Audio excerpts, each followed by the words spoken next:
সুপ্রিয় দর্শক মণ্ডলী, সবাইকে স্বাগত জানাচ্ছি আমাদের অ্যাডোবি এ টু জেড চ্যানেলের পক্ষ থেকে। আজকে আমরা শিখব কিভাবে বাংলা ফন্ট ডাউনলোড এবং ইনস্টল করা যায়। চলুন শুরু করা যাক।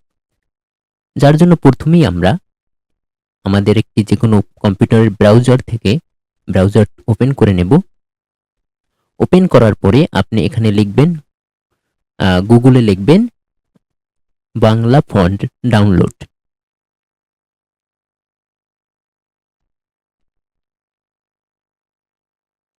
এখানে লিখলাম Bangla font free download. Keyboard থেকে এন্টার বাটন ক্লিক করব।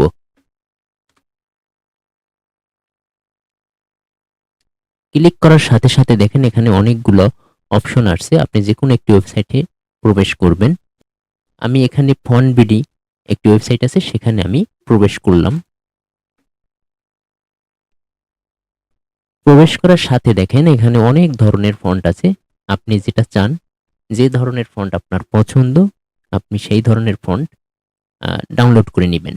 তো আমি এখান থেকে বেছে এই ফন্টটি ডাউনলোড করব। তো আমি এটা এখানে ক্লিক করলাম। ক্লিক করার পরে দেখেন এখানে ডাউনলোড করুন অপশন আছে। ডাউনলোড অপশনে ক্লিক করলাম। স্টার্ট ডাউনলোড হয়ে গেছে। তো ডাউনলোড হওয়ার পরে ওপেন ফোল্ডার, এই যে দেখেন এখানে আছে ওপেন ফোল্ডারে ক্লিক করব। ক্লিক করার পরে ফোনটা আমার কোথায় আছে সেটি শো করবে। এই যে আমার এখানে ফোনটি আছে।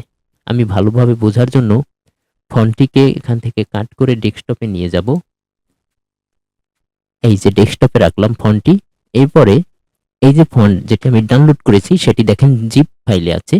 তো জিপ ফাইল থেকে আমাকে এটাকে আগে আনজিপ করতে হবে। যার জন্য আমি কি করব, এই ফাইলটির উপরে মাউসের রাইট বাটনে ক্লিক করব। ক্লিক করার পর দেখেন এক্সাক্ট ফাইল, আপনি যে কোনো একটা অপশন ক্লিক করতে পারেন। তো আমি এখানে এক্সাক্ট টু এই যে ফন্ট আছে সেটা ক্লিক করলাম। করার সাথে সাথে দেখেন এই একই নামে আরেকটি ফাইল ওপেন হলো, যেটা জিপ ফাইল না। ভালো করে রাখুন, এই ফাইলটা থেকে এই ফাইলটা তৈরি হলো, কিন্তু সেটা কিন্তু জিপ ফাইল না, অর্থাৎ জিপ ফাইলে থেকে এটা এক্সপোর্ট হয়েছে। তো আমি এই যে এক্সপোর্ট হওয়া ফাইল, যেটা নর্মাল ফাইল, সেখানে আমি প্রবেশ করলাম। করার সাথে সাথে দেখেন এখানে যে আমার যে ফন্টটি আছে সেটি আমি প্রবেশ করার সাথে সাথে ফন্ট দুটি আমার শো করছে। এখন কিবোর্ড থেকে দুটো সিলেক্ট করার পরে আপনি মাউসের রাইট বাটন ক্লিক করে ইনস্টল দেবেন। তাহলেই কিন্তু আপনার ফন্ট দুটি ইনস্টল হয়ে গেছে। এখন আমরা কি করব, দেখেন এখানে আমার ফন্টের নাম কি এফএন। হ্যাঁ, এখন আমি আমার এমএস ওয়ার্ডে চলে যাব। এমএস ওয়ার্ড অপশনটি ওপেন হলো। হওয়ার পরে দেখেন আমি এখানে এখন বাংলা লিখব। যার জন্য বিজয় থেকে দেখেন আমি বিজয় ক্লাসিক করে নিলাম।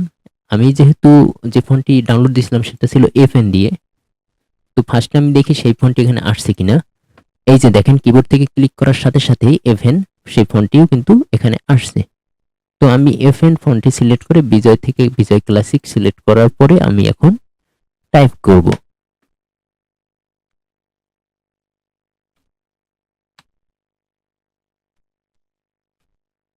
দেখেন আমি যে ফন্টটি ডাউনলোড করেছিলাম সেটি এই যে এফএন, ফার্স্টের নামটা ছিল এফএন নীল মহিউদ্দিন।